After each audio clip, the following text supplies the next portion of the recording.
fazer isso, principalmente quando você se acovarda e só fala mal da igreja, mesmo às vezes vivendo às custas dela.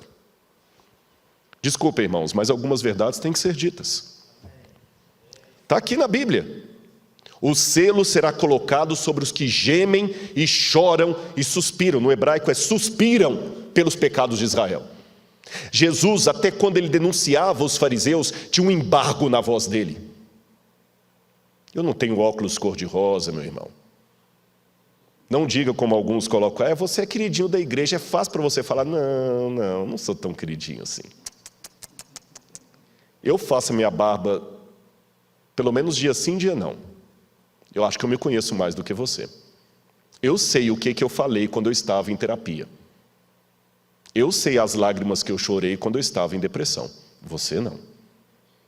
Eu sei as pauladas, e eu sei os tombos que eu tomei, e eu sei as traições que eu recebi até de colegas. Mas eu também sei que tem muito irmão querido que sempre ora por mim. Quer um exemplo?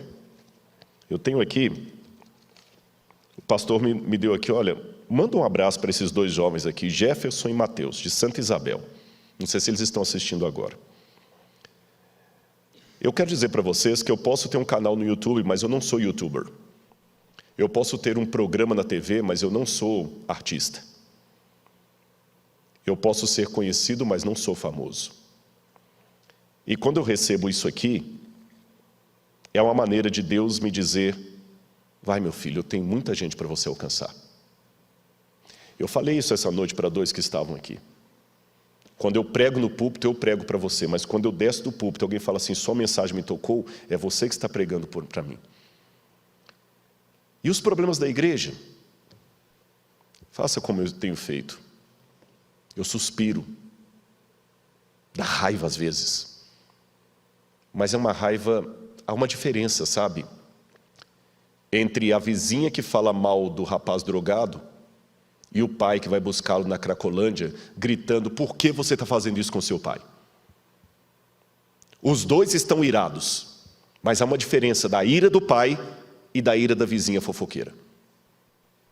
Se a igreja está com tantos problemas que eu posso compará-la a um jovem drogado, como é que você reage aos erros da igreja? Como um pai buscando o filho na Cracolândia ou como uma vizinha fofocando sobre aquele rapaz que vive fumando maconha e cheirando e usando crack? Só para você pensar. João chorou naquele dia porque ele viu os problemas da igreja, ele viu que a igreja não estava preparada. Ele escreveu as cartas, ele ouviu do próprio Cristo a reprovação ao comportamento da igreja. Não foi a opinião de um teólogo, não foi a posição de um administrador, não foi a opinião de um jovem, foi o próprio Cristo que falou. Escreve aí, João. Eu estou a ponto de vomitar você. Escreve aí, João. Eu tenho, porém, contra você, Éfeso, que você deixou o seu primeiro amor. Escreve. Eu não acredito em teoria do ditado, não. Eu acredito que a Bíblia foi inspirada por Deus, mas não ditada por Deus. Porém, eu abro uma exceção para 7 cartas.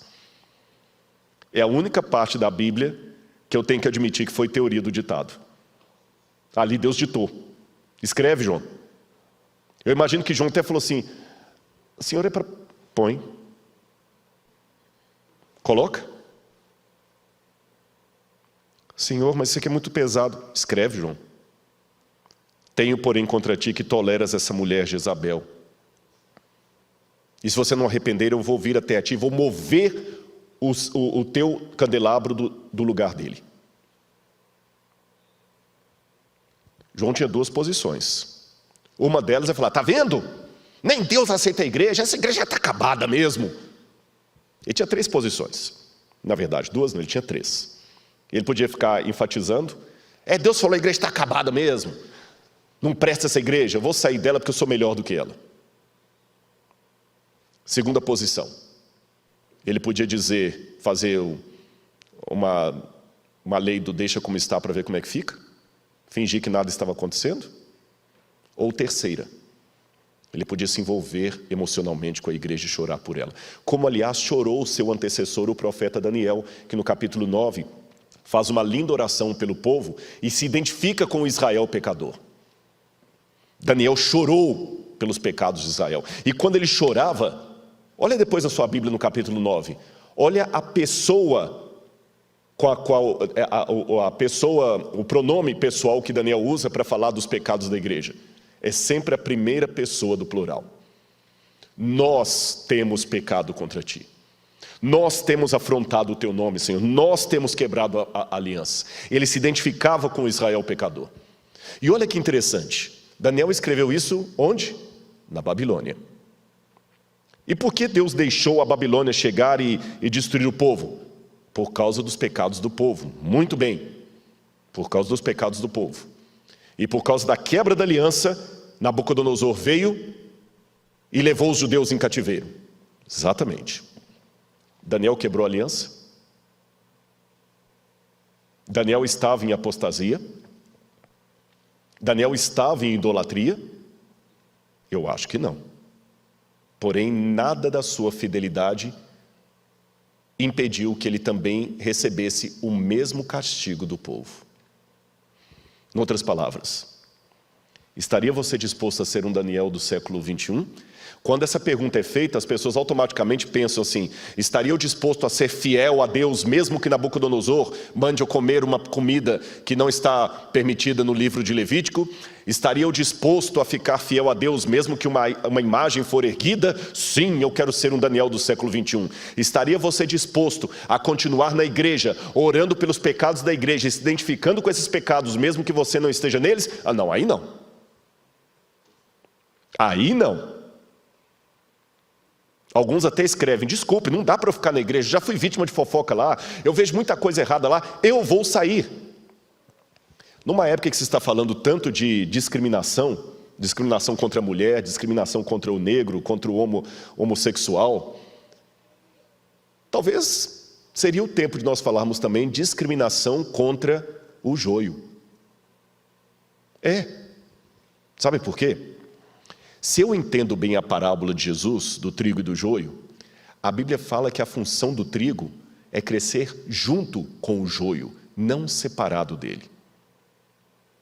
Se você acha que não tem mais lugar para você na igreja, porque você não suporta os erros da igreja, você está tentando ser um trigo que cresce afastado do joio, mas na parábola não tem espaço para essa figura, então você também está fora.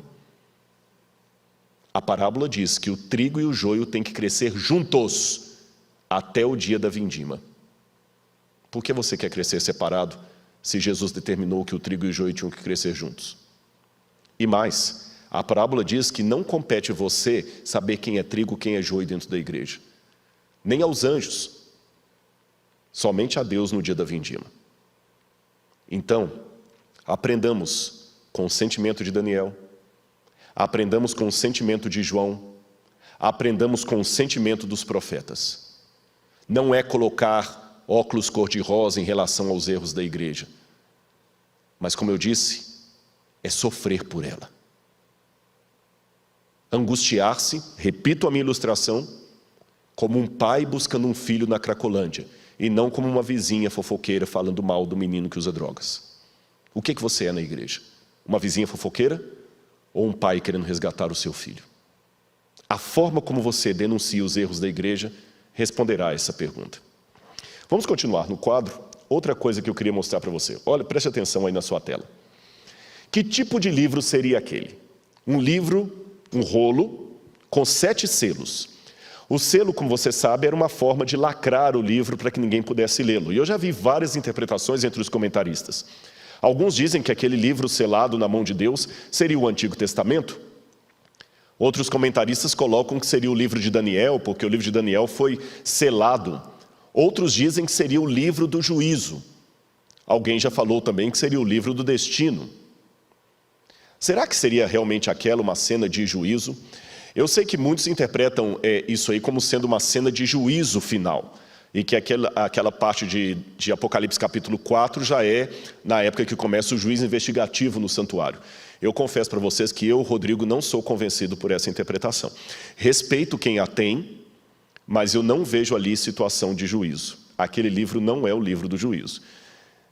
E eu vou argumentar o porquê, tá certo? Por que eu acho que aquela cena não é... Também não acho que é o livro de Daniel que estava fechado na mão de Deus, porque aquele livro tinha 7 selos, estava na mão de Deus. O livro de Daniel deveria ser fechado e selado até o tempo do fim. Não parece ser o livro de Daniel. E o livro de Daniel selado não causaria tanta angústia em João. Por que eu acho que não é uma cena de juízo? Olha o que eu vou mostrar para você aí agora. Olha a comparação do livro de Daniel, que descreve de fato o dia do juízo de Deus, do juízo investigativo, e as cenas do Apocalipse. Eu vou fazer uma comparação. Vá acompanhando da sua casa. O livro de Daniel, capítulo 7, verso 9, diz: foram postos uns tronos. Então ele descreve o início de um processo judiciário em algum lugar especial do céu, certamente o santuário. Maxwell sugere uma mudança de ambiente em Daniel. Mas no Apocalipse não há descrição de início ou de mudança de ambiente dos seres celestiais. Os tronos que neles se assentam já aparecem nessa condição desde o início do capítulo 4. Em segundo lugar, Daniel capítulo 7, versos 13 e 14, narra a chegada do Filho de Deus ao ambiente do julgamento. Mas no Apocalipse não há a chegada do Cordeiro. O capítulo 5, verso 6, dá a impressão de que o Cordeiro já estava no trono. João, que talvez não tivesse percebido ou deixou propositadamente de mencionar isso. Também em Daniel, no capítulo 7, versos 10 e 13, o Filho do Homem chega depois que os livros foram abertos. No Apocalipse, o Cordeiro já aparece antes da abertura do livro. Pelo contrário, é a presença do Cordeiro que permite a abertura do livro.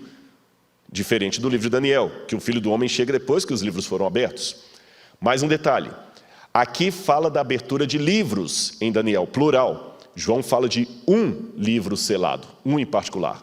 Ainda no livro de Daniel não há menção a quem abriu os livros. Certamente não foi o Filho do Homem, que só chegou depois. Nem há indicativo de que o ancião de dias o havia feito. Apenas disse: assentou-se o tribunal e abriram-se os livros. Já em Apocalipse, somente o Cordeiro poderia abrir esse livro especial. Finalmente, no livro de Daniel, capítulo 7, versos 10, 22 e 26, claramente há a expressão de uma natureza de julgamento nesta visão. Em João não há nada que demonstre estar numa cena de juízo. Se for, trata-se de um juízo ainda não começado, pois somente no capítulo 20, versos 1 e 12, que há a abertura do juízo. Mas note que não é o juízo investigativo aqui, e mesmo assim o juízo executivo depois do milênio. Percebeu então as diferenças entre Daniel e Apocalipse capítulo 4 e 5? Por isso que eu não vejo ali em Apocalipse uma cena de juízo, como nós vemos de fato no livro de Daniel. Mas ainda mais um argumento que eu queria apresentar para você. Preste atenção na sua tela, vou mostrar uma coisa aí para você. Olha que curioso. O fato da ação de Cristo inicia-se abrindo selos, e no capítulo 6, verso 10, nós temos os mártires clamando por um juízo que ainda não começou. Se aquele livro era uma cena de juízo, não faz sentido, no 5º selo, os mártires clamarem porque o juízo ainda não começou. Compare também isso com o capítulo 20, verso 4, que diz: a hora do juízo, isto é, o tempo do seu início. E esse tempo do início só é anunciado na primeira mensagem angélica de Apocalipse capítulo 14, verso 7, que diz: temei a Deus e dá-lhe glória, pois é chegada a hora do seu juízo. Então ainda não havia chegado a hora do seu juízo no capítulo 4 e 5 de Daniel. Por essas razões, eu não vejo que aqui seria uma cena de juízo. Mas então você pergunta: tá, Rodrigo, se você não acha que ele é uma cena de juízo, por que João chorava? Então, o que é esse livro selado com 7 selos, que você tem ali na mão de Deus e que causa tanta comoção no profeta e que só Jesus pode abrir os selos? Bem, eu tomo licença então para lançar mão da minha matéria favorita junto com a teologia, a arqueologia bíblica. Eu já fiz menção aqui em alguns sermões anteriores que eu estou procurando usar a arqueologia também com esse papel de ajudar a dar o contexto bíblico para que algumas passagens possam ficar mais claras. E será que a arqueologia pode me ajudar a entender a natureza desse livro. Deixa eu explicar isso aqui para vocês. Não significa que eu vou escavar em algum lugar em Israel tentando encontrar aquele livro. Não se trata disso. Eu vou apenas deixar claro para você, à guisa de ilustração, eu já mencionei isso no passado, mas o professor gosta de repetir, porque repetição é aprendizado. Você sabe que muitas coisas que nós temos são culturais e não causam nenhum transtorno na nossa linguagem porque estamos acostumados com isso. Mas, num outro contexto, isso pode gerar grandes dificuldades. Houve um caso, por exemplo, em que aquele ator de Hollywood, aquele comediante Woody Allen, ele chegou a declarar numa entrevista que ele estava dando para uma revista que ele achava que tomar banho todos os dias era algo muito snob. E alguém traduziu essa entrevista para o português. E em português colocou justamente assim, de acordo com... sabe o lead, quando você tem uma entrevista em jornal, eles colocam ali em letras garrafais um resumo, né, com alguns trechos principais ali, o lead da revista. Aí alguém colocou assim, tomar banho todos os dias é snob, Woody Allen. Coitado do ator, ficou sendo chamado de porquinho e sugismundo por muita gente. Mas foi uma escorregadela do tradutor, porque em inglês você tem duas palavras para banho. Você tem a palavra shower, que é o banho de chuveiro, duchas, eu não vou falar corona porque é perigoso hoje, ainda mais exatamente, fala ducha corona, ainda made in China, aí você não quer nem entrar no banheiro nunca mais, né? O shower é o banho de chuveirada. E bath é o banho de banheira. Quando Woody Allen falou em inglês que ele achava snob tomar banho de banheira todos os dias, ele usou tomar um bath todos os dias. Só que como em português nós não temos essa distinção, nós falamos banho, o tradutor traduziu como banho e olha a confusão que gerou. Se isso acontece hoje, com uma língua que é falada até hoje, imagine há 2000 anos atrás, com uma cultura tão distante da nossa. E se você prestar atenção, a Bíblia deve ter uns 20% de doutrina e 70% a 80% da Bíblia são histórias, nome de cidade, nome de estrada, nome de pessoas, costumes, expressões idiomáticas. Então é nesse sentido que eu acho que a arqueologia pode me ajudar a decifrar algumas passagens da Bíblia. E eu espero conseguir fazer esta noite isso com você para entender melhor a natureza desse livro selado na mão de Deus. Preste atenção no que eu vou mostrar para você agora na tela. Olha a importância de um selo no passado. Esse que vocês estão vendo, esse desenho aí, é um desenho feito de marfim de um estandarte da cidade de Mari.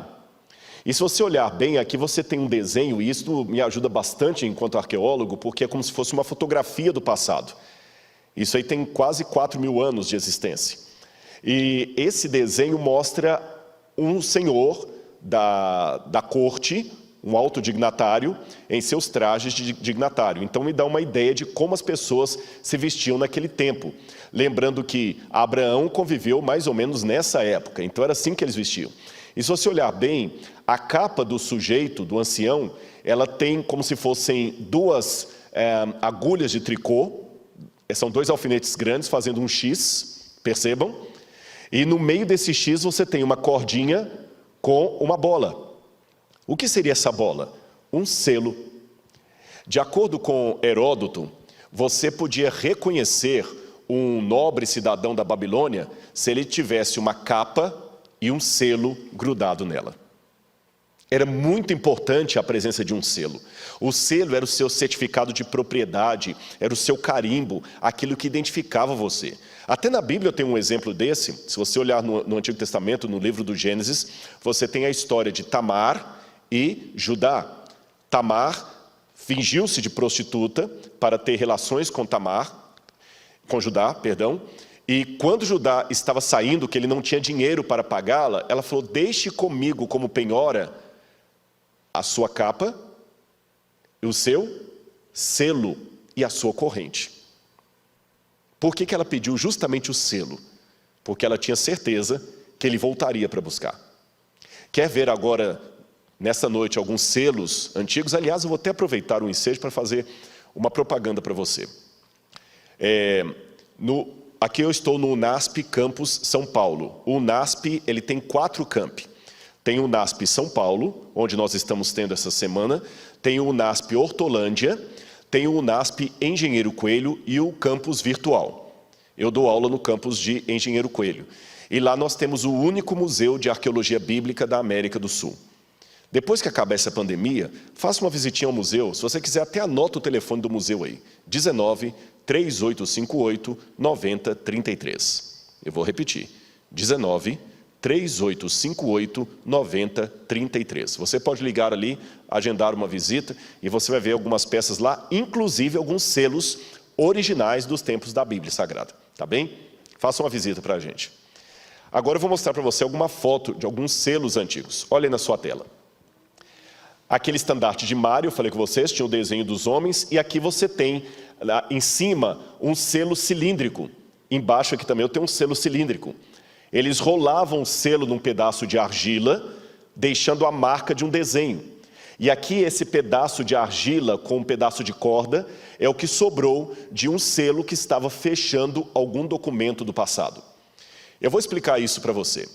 É que as cartas eram fechadas, enroladas, vou mostrar como, e o selo era colocado ali. Eles pegavam um pouco de argila, colocavam na corda, e vinham com o selo e fechavam. O selo podia ser cilíndrico, como aquele, rolando, podia ser um anel, podia ser um carimbo, havia vários tipos.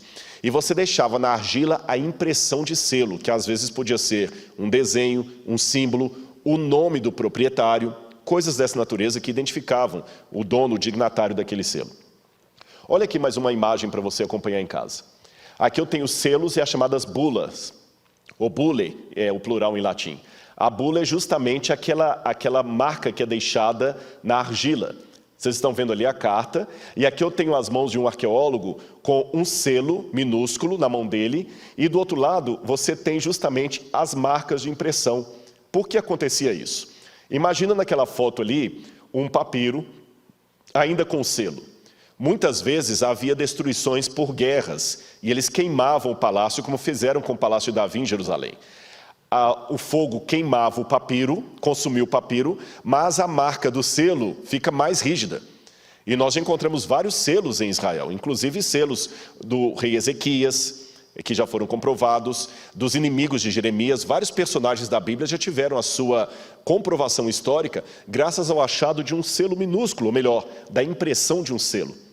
No meio da areia, da poeira, você acha uma coisinha desse tamanho ali e lê, e lá no NASP você vai ver alguns desses selos originais, no caso o carimbo mesmo.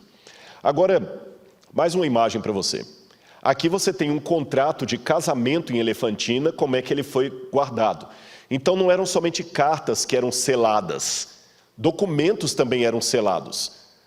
E o contrato de casamento em Elefantina, por exemplo, ele era dobrado, enrolado primeiro, depois você amassava, fazia 3 dobras, colocava uma corda e o selo. E aquela parte que está em cima ali, ficava de fora, que era um título para num cartório, digamos assim, um ambiente público, você poder identificar o selo. Agora olha que interessante. O livro do Apocalipse diz que aquele selo na mão de Deus era escrito por dentro e por fora. O que era selado, vocês já entenderam, não é? Ficou claro porque era selado. A forma de selar um livro, de lacrar um livro, era a segurança que eu tinha de que ele não cairia em mãos erradas. Por exemplo, se eu estivesse mandando uma carta para você, eu enrolaria aquela carta, colocaria uma corda, colocaria um pouco de argila, vinha com o meu carimbo, selava aquela carta. Então você tinha certeza que você recebeu a carta intacta. Ninguém a abriu antes de você, porque para abrir a carta você tem que quebrar o selo. E eu também disse que não somente cartas eram seladas, mas livros também podiam ser selados e documentos também podiam ser selados.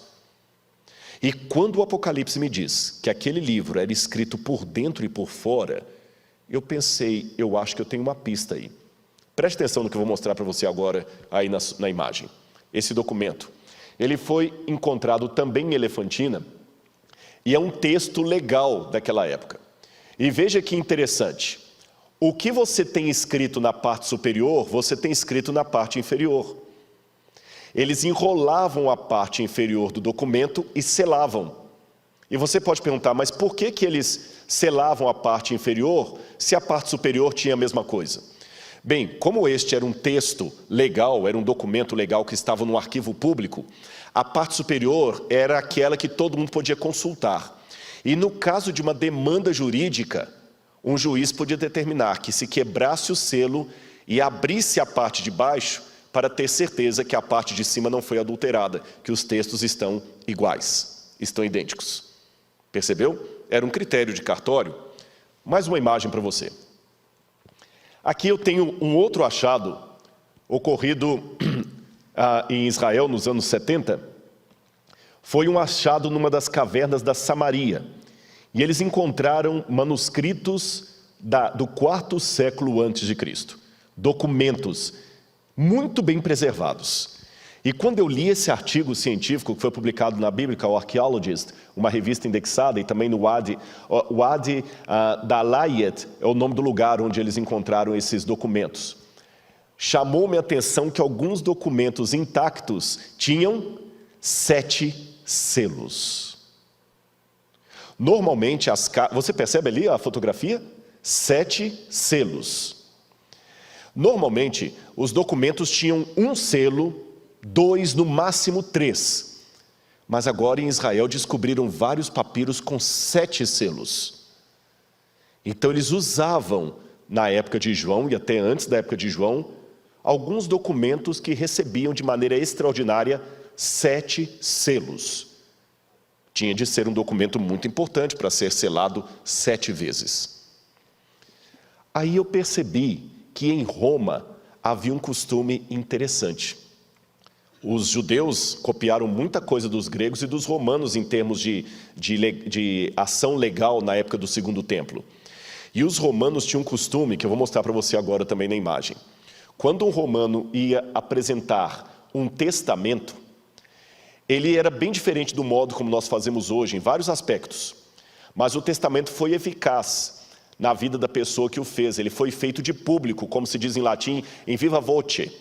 Todos sabiam das intenções do doador. O testador, aquele que dava o testamento, declarava a sua vontade na presença de 7 testemunhas. E o seu testamento não podia ser mudado. A esses eles chamavam de testamento nuncipativo.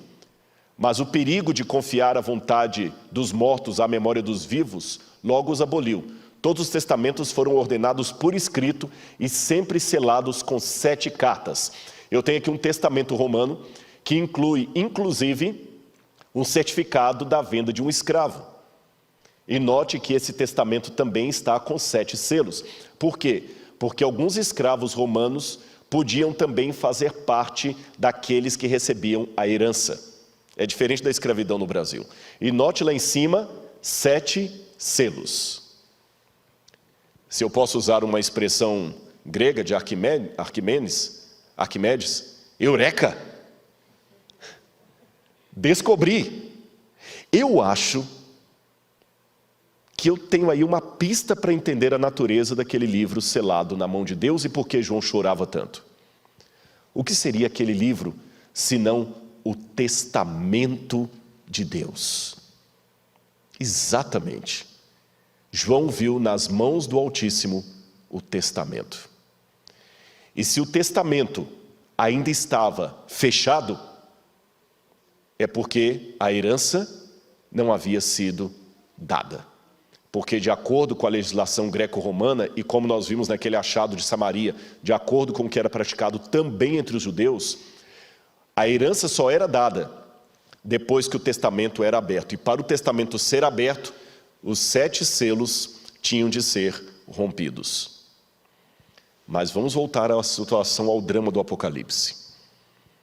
A igreja não parecia digna de receber a herança. Deixe-me mostrar algumas passagens para você. Agora eu entendo talvez por que João chorava tanto.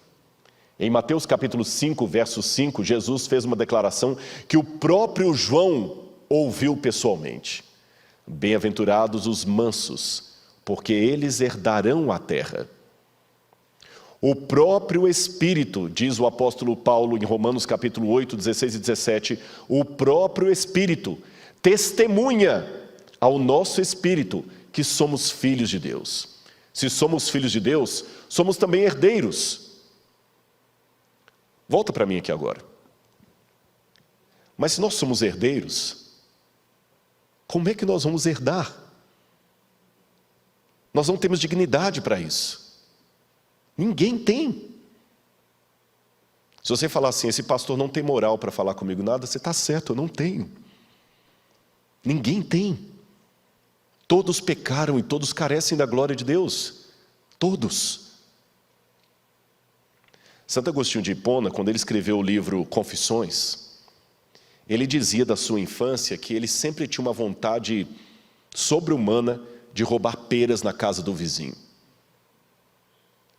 E ele não entendia por que ele queria tanto roubar as peras ali. Ele perguntava, será que é vontade de comer pera? Não, na minha casa tem pera. Fome? Não, tem muita comida na minha casa. Aí ele concluiu, é porque as peras do vizinho eram proibidas. E o pecado de Adão já gritava dentro de mim para fazer o que é errado. Eu não concordo com a teologia agostiniana do pecado primordial, do pecado original. Não acredito que nós herdamos o pecado de Adão. Mas eu posso fazer uma releitura de Agostinho concordando que nós herdamos a tendência de Adão para o mal e herdamos, não a culpa dele, mas a natureza pecaminosa que nos coloca todos em condição de deploráveis diante de Deus. Em outras palavras, para ser um pecador, meu irmão, você não precisa pecar, basta existir, basta nascer. Porque diz a Bíblia, em pecado me gerou minha mãe. Eu entendo agora as lágrimas de João. Ninguém é digno. Mas de repente o que acontece? Um triunfo começa e alguém chega para João e fala assim, João, não chora. Sabe por quê? O Cordeiro de Deus que foi morto, ele é digno de abrir o livro e desatar-lhe os selos. Vamos voltar para a leitura de Romanos? Olha aí na sua Bíblia comigo, ou acompanhe no quadro. Vamos voltar para o texto. Romanos capítulo 8, versos 16 e 17. Eu vou ler novamente. O próprio Espírito testemunha ao nosso Espírito que somos filhos de Deus. Se somos filhos, então também somos herdeiros. Herdeiros de Deus e co-herdeiros com Cristo. Se realmente participarmos dos seus sofrimentos, para que da mesma maneira participemos da sua glória. O sofrimento e a glória futura. Então o rei dirá aos que estiverem à sua direita, venham benditos de meu Pai, recebam como herança o reino que foi preparado para vocês desde a criação do mundo. O próprio Agostinho de Hipona dizia, quando eu olho para mim mesmo, eu não vejo como me salvar, mas quando eu olho para Cristo, eu não vejo como me perder. Quando Adão e Eva foram criados, Deus franqueou o reino para eles. A terra era de Adão, Eva e de toda a sua descendência. Mas você sabe, embora eu não seja um advogado, não entenda nada de direito, pelo menos algo eu acho que eu posso dizer que nenhum advogado vai me contradizer. Há muitas ações que não são morais, contudo são legais. Você sabe, eu posso às vezes no momento de fraqueza, levar você a assinar um documento e o que você tem passa a ser meu. E muitas vezes o advogado vai falar para você, puxa vida, eu entendo você, não é justo o que fazem, mas você assinou os papéis, você assinou a procuração, agora é dele. Não é moral o que ele está fazendo, mas perante a lei, é o direito, é legal. Vamos tentar reverter o quadro, mas não é fácil. Quantos advogados tiveram que falar isso para o seu cliente? Quando Adão entregou de papel passado a terra para Satanás, a ação não era moral, porém o diabo tornou-se legalmente o dono desse mundo. É por isso que no livro de Jó, quando os filhos de Deus comparecem perante o Deus, veio também Satanás entre eles.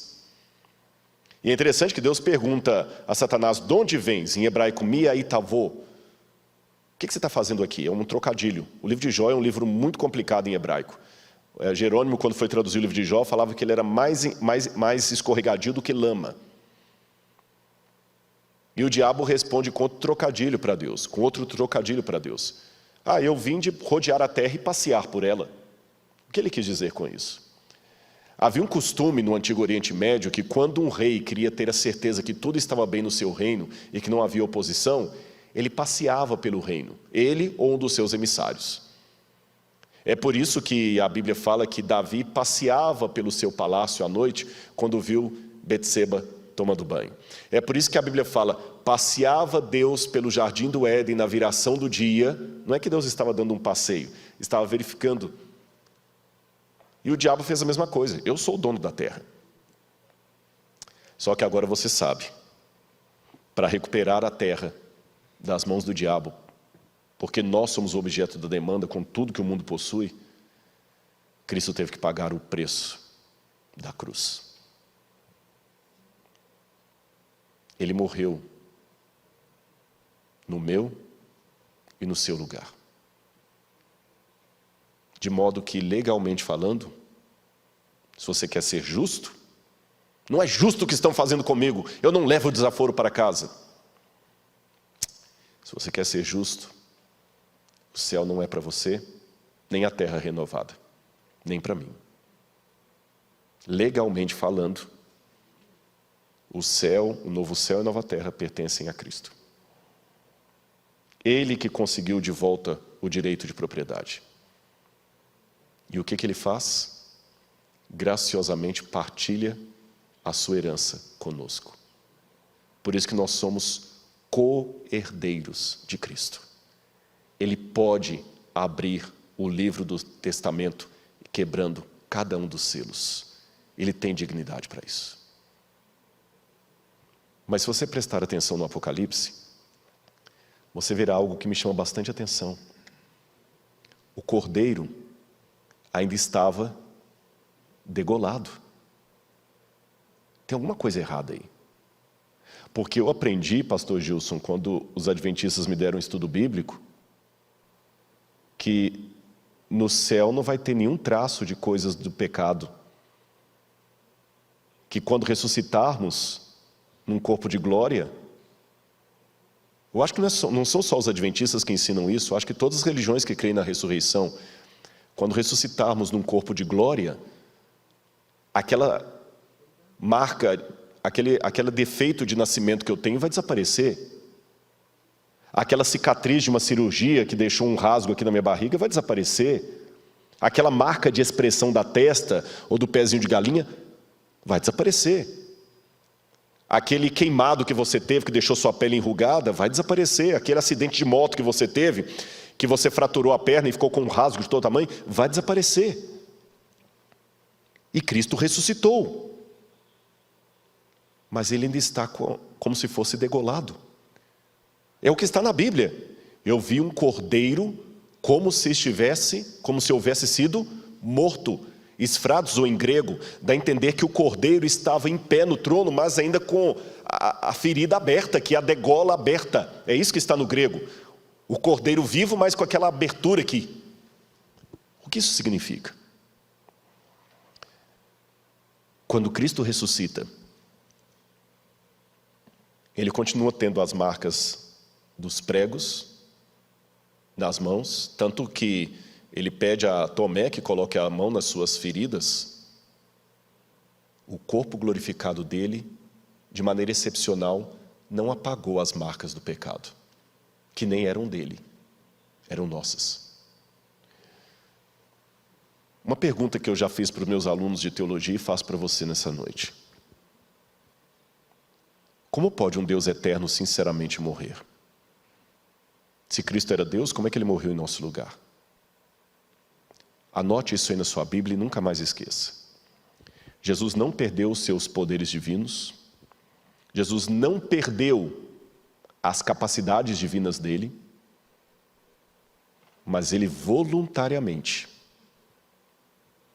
vai por toda a eternidade continuar preso a um corpo humano cicatrizado, com feridas. Sabe por quê? Paulo diz, eu me glorio na cruz de Cristo. Não contradizendo Paulo, Mas apenas ampliando o que ele falou, a cruz, num aspecto, não era nada. Calma, não me tenha por herege. Quando eu digo que a cruz num aspecto não era nada, é porque a cruz foi apenas o que nós vimos. Os romanos crucificaram milhares de pessoas. Crucifixão por crucifixão foi mais uma.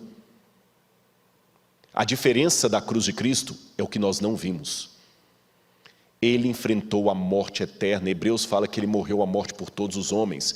Ele enfrentou a morte eterna. Em outras palavras, ele enfrentou o lago de fogo e enxofre. Quando ele falou na cruz do Calvário, Elahi, Elahi, lama sabachthani, Deus meu, por que me desamparaste? Jesus não estava só declamando um salmo com voz de frequência modulada. Ele estava renunciando por toda a eternidade alguns aspectos que ele não perde, mas deixa de usá-los.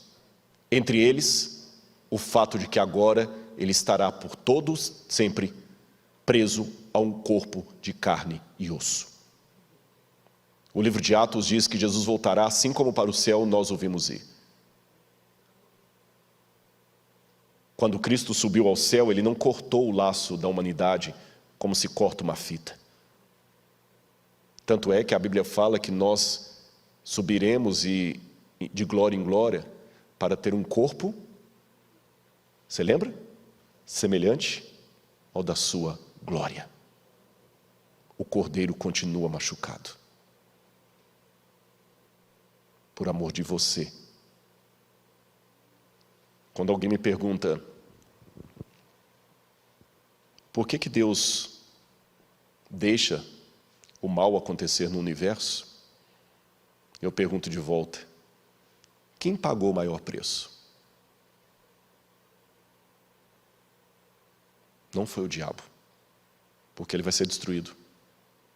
Não foram os demônios do diabo, vão ser destruídos. Não são os ímpios, vão ser destruídos.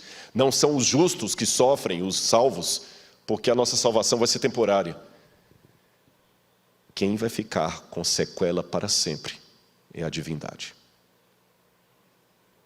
O Cordeiro pode abrir o livro do testamento e compartilhar conosco a herança dele. Por isso que ele fala, vocês se assentarão no meu trono comigo, como eu me assentei com meu pai. Vocês serão sacerdotes juntos comigo. E naquele tempo eu olhei para Nova Jerusalém e não vi lá santuário, porque o próprio Cordeiro de Deus está no meio deles. E eu quero mostrar um vídeo para você final agora, que é uma encenação daquilo que João viu. Preste atenção nesse vídeo e tente se imaginar naquele ambiente ali de João. Como foi a abertura dos selos? Ele está posicionando ali, ele vai adiantar o vídeo mais ou menos um minutinho para ficar no ponto. Eu repito dizendo para vocês que João estava muito angustiado, lembre-se disso. João estava preocupado com a situação da igreja, preocupado com o futuro dos seus irmãos, preocupado com a herança e orando muito a Deus, copiosamente, pedindo uma resposta.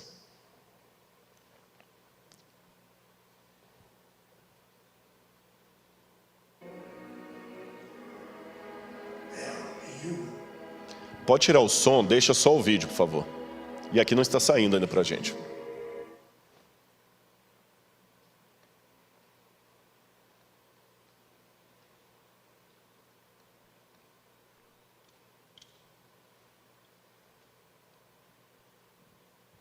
Esperar um pouquinho, parece que travou ali. Enquanto ele está achando ali, eu vou contando para você novamente a cena.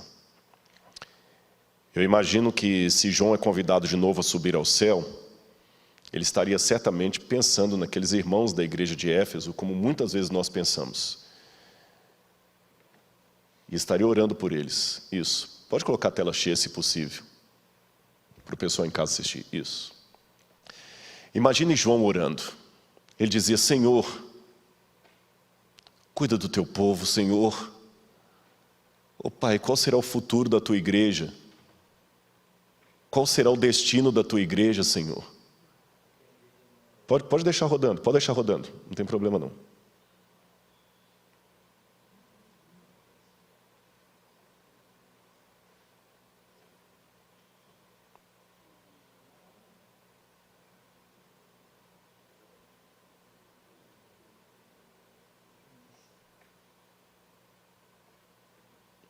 Mesmo que não der tela cheia, pode deixar rodando. Coloca 1 minuto para frente. Isso. Como eu estava dizendo, agora imagine em casa. Eu quero terminar agora a minha fala. Eu peço desculpas pelos problemas técnicos, mas eu acho que deu para você entender a mensagem. Eu espero que isso não tenha tirado de você o desejo e a emoção de estar naquele dia. Sabe, uma última palavrinha. Você pode até discordar de mim em muita coisa. Você pode até não ir com a minha cara. Tudo bem. Mas por tudo que é mais sagrado, permita-me apelar ao seu coração. Eu não sei se eles têm condição, porque eu esqueci de pedir isso antes, de colocar o QR Code na tela. Eu quero fazer um apelo de uma maneira diferente. E eu quero ouvir que você tomou uma decisão nesse momento. Se eles conseguirem colocar o QR Code, você vai colocar o seu celular no QR Code e ele vai jogar você realmente para uma página, para um banco de dados, e você vai poder pedir uma oração, uma visita pastoral. Você vai poder receber um conforto, um estudo bíblico. E mesmo que eles não conseguirem colocar o QR Code, não sei se vai conseguir colocar, porque eu não combinei com eles antes. Vai, né? Eles vão colocar lá. Eu gostaria que você entrasse em contato. Veja bem, não pode ficar tranquilo. Ninguém vai pedir seu dinheiro. Não é terça-feira do milagre urgente. Não é nada disso. Ninguém vai pedir para você contribuir para uma campanha. Nós só gostaríamos de ter a oportunidade de falar de Jesus para você. Tá bem? Aceite a Cristo como seu salvador pessoal. Se está afastado da igreja, então, ouça o que eu vou dizer. Está fora da igreja? Suas férias acabaram. Está na hora de voltar. Tem um espaço aqui que pertence a você. Magoaram você? Magoaram a mim também. Decepcionaram você? Decepcionaram a mim também. Também já decepcionei muita gente. Mas venha para o time de Cristo. Você também tem direito à herança, porque a graça dele dá esse direito a você. Ele venceu e abriu o livro. Pense nisso. E durante essa música, tome a sua decisão ao lado de Cristo. E se o QR Code aparecer aí, abra a tela do seu celular, preencha e entre em contato com a gente, tá bom? Queremos ajudar você.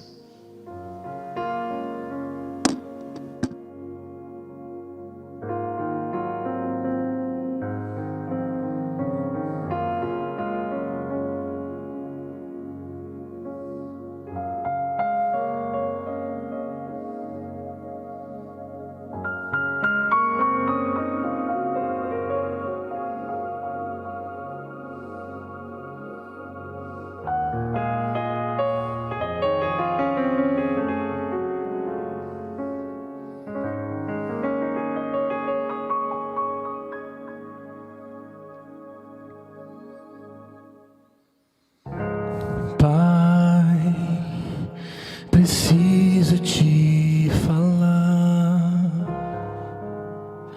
contar o meu sofrer, o que está em meu coração, Senhor.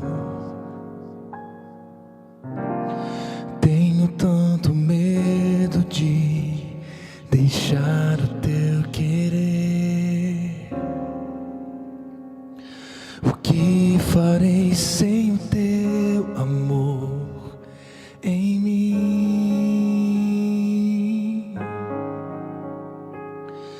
Senhor Jesus, aqui estou, te louvo e minha vida está em tuas mãos. Estou aqui para te louvar, entrego meu viver.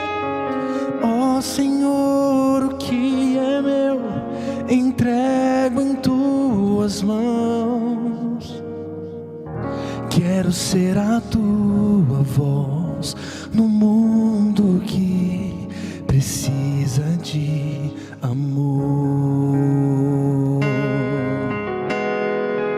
Tenho tanto medo de deixar o teu querer. O que farei sem o teu amor em mim?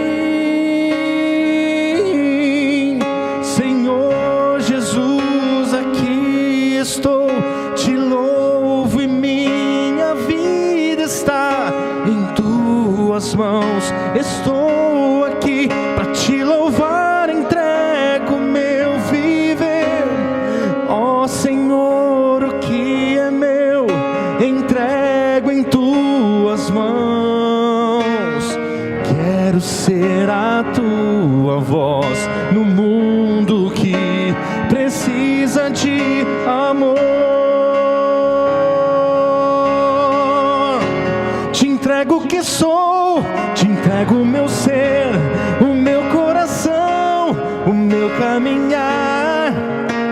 Para sempre sou teu, Senhor Jesus, aqui estou, te louvo e minha vida está em tuas mãos. Estou aqui para te louvar, entrego meu viver.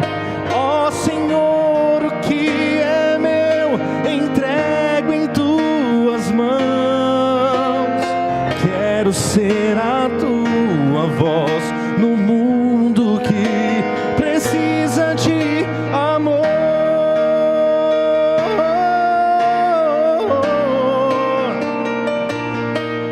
Em tuas mãos estou aqui para te louvar, entrego meu viver. Ó Senhor, o que é meu, entrego em tuas mãos.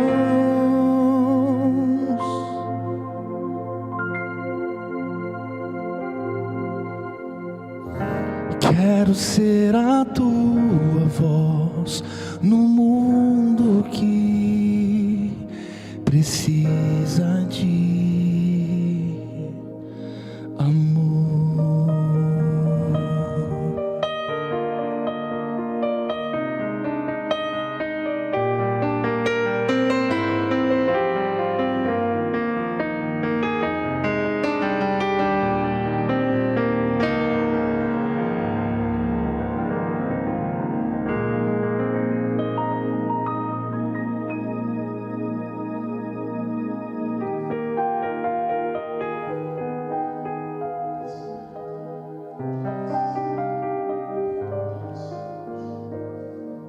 Oremos juntos ao nosso Pai Celestial. Oremos. Senhor, de um jeito torto, talvez até tosco, nós estamos aqui diante de Ti. Como essa música expressou, com as nossas dores, os nossos sofrimentos, a nossa humanidade, Senhor. Ah, Pai. Ah, Senhor, quantas vezes a gente olha no espelho e não gosta do que vê. Quantas promessas não cumpridas. Quantos caminhos mal andados. Sentimos-nos como Paulo pedindo a Ti que nos livre do corpo dessa morte, porque somos miseráveis.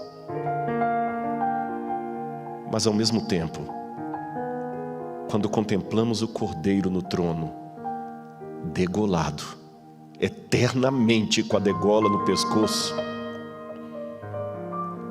o que era uma vergonha se torna uma glória, o que era um vexame se torna um triunfo, o que era um caso perdido se torna redenção. Fomos redimidos por Ti. Glórias, glórias e glórias ao Teu nome, Senhor. Toca no coração de todos, eu Te imploro, onde quer que estejam, no que quer que estejam fazendo. Se nesse momento eu estou orando por alguma mulher que está sofrendo violência doméstica, Pai, dá força a ela para sair dessa situação. Ajuda que a tua igreja também, Senhor, seja ativa em acudir essas pessoas que estão sofrendo. Se eu estou orando por alguém que está sendo abusado sexualmente ou abusada sexualmente, oh Senhor, intervém. Usa a tua igreja, Senhor, para atingir essas pessoas. De repente eu estou orando por alguém que não tem nem o que comer. Oh Pai, por favor, usa-nos, até que o Senhor volte para poder o Senhor mesmo colocar um basta nessa história de terror e pecado. Enquanto esse dia não chega, Senhor, usa-nos. Não temos a capacidade de liquidar com o mal como o Senhor tem, mas aceitamos ser instrumentos teus. Usa o teu povo, a tua igreja débil, a tua igreja precisando ser corrigida a todo o tempo. E traga de volta para o redil, Senhor, aqueles que, por mágoas, estão afastados dele. Perdoa os nossos pecados e lava-nos no sangue do Cordeiro, pois é em nome dele que nós oramos. Amém, Senhor.